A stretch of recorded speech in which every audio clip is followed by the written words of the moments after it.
Hola, ¿qué tal amigos? El día de hoy te quería mostrar cómo se escuchan cientos o miles de hormigas trabajando. Yo nunca había escuchado esto. La verdad que me resulta un poco impresionante, pero se escucha.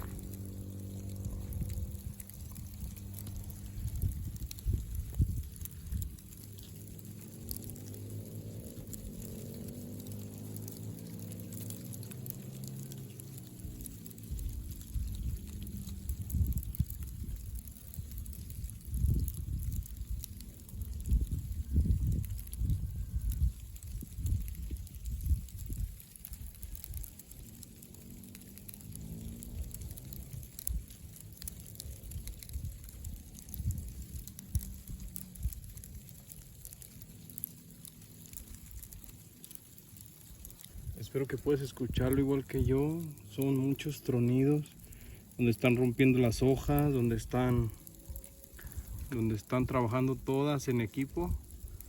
La verdad es que es algo muy bonito de escuchar. Aquí está un pequeño caracolito que por supuesto ya se han de haber llevado. Y mira, estas están trabajando en equipo, supuestamente.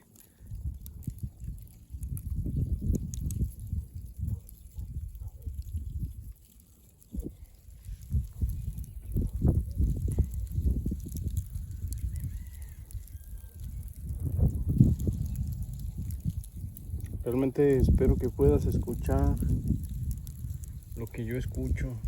Nunca había escuchado yo algo así.